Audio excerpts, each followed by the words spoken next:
5 signs you're doing better financially than the average UK adult. First, you have an emergency savings of at least £2,000. 37% of 18 to 34-year-olds have less than £2,000 in their emergency savings. If you can cover 1 month of being out of work, then you are firmly above the average. Number 2, your household income is greater than £36,700. The median household income in the UK is just under £37,000. Median means 50% earn more and 50% earn less. If your household or yourself are making more than this, then congrats, you are above average. Third, you are saving at least 1p in your pension. 45% of working adults are not saving into their pension at all. So if you're taking your employer pension match, congrats, you are firmly above the average here. 4, you have less than $2,500 in credit card debt. The Bank of England has reported that the average credit card debt is £2,500. 5, you have created a budget. If you have created a budget for yourself this year, then congrats, you are firmly above the average because only 51% of people have created a budget. Budgeting really helps you make sure that you have control over your spending instead of your spending controlling you. How many of these 5 are you doing better than the average UK adult? And if you enjoy this type of content, make sure to follow for more.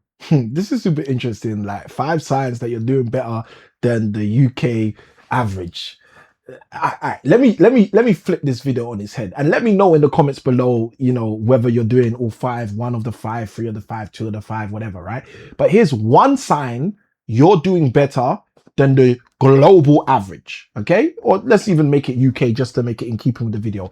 One sign you're doing better than the UK average. Are you using your gift? Done. End of conversation. Right? The Bible has a powerful verse. It says your gift will make room for you in the presence of kings. It goes on in that verse, which many people don't read to the rest or the end of that verse. It goes on in that verse to say you will not stand before mean men. Now the problem we have is most people see the word mean and they think it means angry or they think it means like hysterical. But mean means average. That's what mean actually means.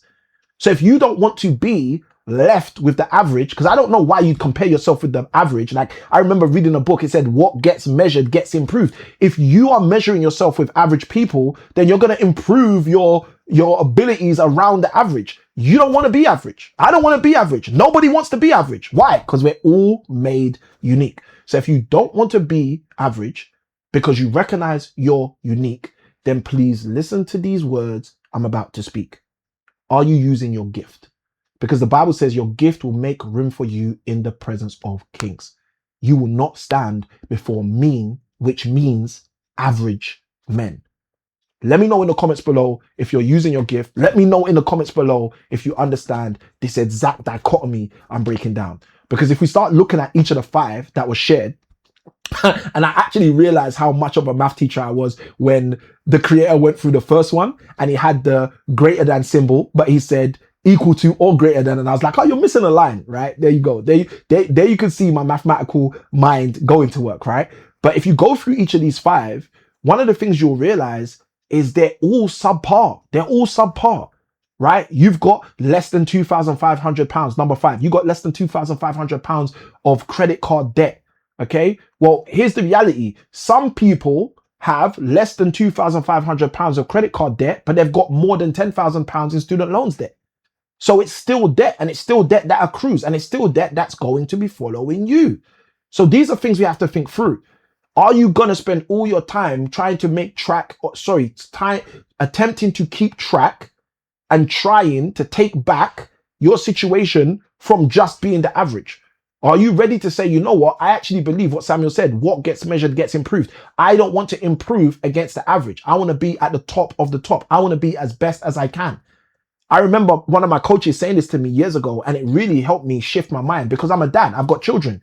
He said, if your children were going to school and the teacher asked, how smart do you want your child to be? You'd never say, oh, I just want my child to be smart enough. Like, you'd never say that. Smart enough to get to the next year. Like, come on. None of us want that for our children. There's no person out there who wants their child to just be smart enough to get to the next grade, to just be smart enough to get to the next year. How smart do you want your child to be? I know the answer. I want my child to be as smart as possible. And it's just so similar to us going to the doctor for our annual health check, right? And the doctor says, how healthy do you want to be at the end of today, right? And you say, oh, just healthy enough to get to the next day. Come on, man. Are we being real? We're never going to answer that. What's the answer? I know your answer because I know my answer. I want to be as healthy as possible, doc.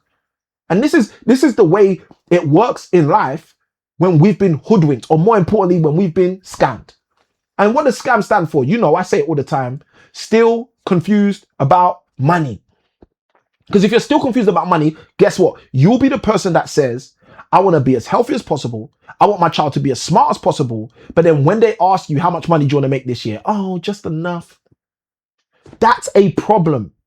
That's a problem that our community is dealing with, and very few people in our community are willing to deal with. And let me know if you're one of those people who are willing to deal with this. And I'm not saying necessarily jumping online, creating videos like I do. You don't have to do that. But what you can do is say in the comments below, Samuel, I'm in, right? Just so I know that, you know, there's some of us who are actually working on it, because we understand that our children have to work through it or from it, which is even worse. If we don't become the giants in our health, in our wealth, in ourself, then our children have no shoulders to stand upon so that they can become the giants by virtue of what we've laid for them. And yes, we can keep focusing on what we need to do to stay above the parapet, to make sure that we're average. Or we can say, you know what, as my dad often used to say to me when I was young, an athlete can only be compared by their contemporaries. So we can say, you know what, hold on a minute, I'm going to determine my contemporaries. I'm not going to allow my contemporaries to be the average. I'm not going to allow myself to be compared with the average. I know my situation right now, my circumstance right now, my scenario right now might be below average, but I'm not going to allow myself to be compared with the average. I'm going to be compared with the greats.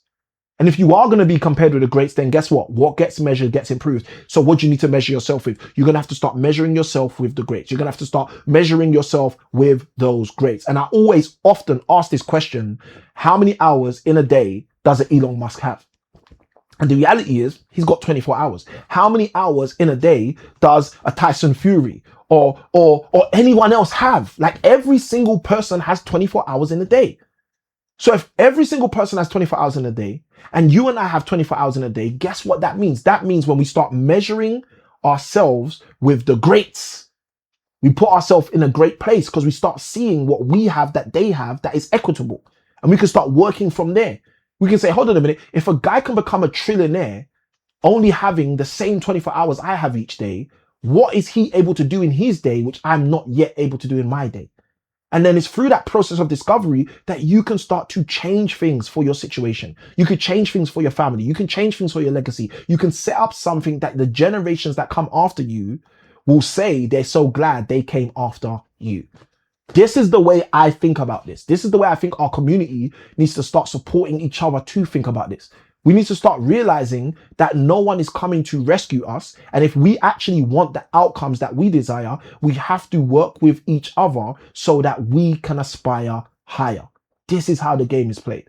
And we can look across the globe and look for examples, because I'm a strong believer, like in many of the books I've read, that success leaves clues. So here's the question. What's the clue? Well, maybe one of the clue is we need to start getting coached. Because when I look at a Tiger Woods, one of the greatest golfers of all time, he had a coach. When I look at a Michael Jordan, one of the greatest basketball players of all time, he had a coach. When I look at a Serena Williams or a Venus Williams, two of the greatest tennis players, female tennis players of all time, they had a coach. So what makes me and you any different? What makes us the anomaly that we are going to become great by accident? I don't think that's actually even possible. I don't think we have enough examples of that becoming true. And as someone who used to work as a secondary and A-level math teacher, and also as a teacher trainer, teaching teachers how to teach, one of the things I discovered was that this ecosystem of education that we push and force and shift and shove our children into didn't even exist 300-400 years ago. So 200-400 years ago, if your parent was a plumber, you were gonna be a plumber. 200-400 years ago, if your parent was a blacksmith, you were gonna become a blacksmith. So now we're in a generation where the whole notion of that conversation has literally disbanded. But what would happen if we actually put our focus blinkers on and we started realizing, hold on a minute, so this is the way it used to work. It was mentorship, it was coaching, it was apprenticeship, it was that kind of structured livelihood that produced my financial liveliness. So what am I going to have to do? I'm going to have to go find a coach. I'm going to have to go find a mentor. I'm going to have to go find a new financial dad. And now it starts making sense when you see titles like Rich Dad, Poor Dad. Because it's not about the academic education as much as it is about the education that creates transformation. This is Samuel ICanWin. I'm signing out. If you got value from this video, let me know in the comments below. And you know what to do. Like, comment, subscribe. Why don't you become a part of the tribe? And as I often say, it's small keys that open up big doors. I look forward to seeing you with your big doors on another video. Good day. God bless. Let's go. Small keys open big doors.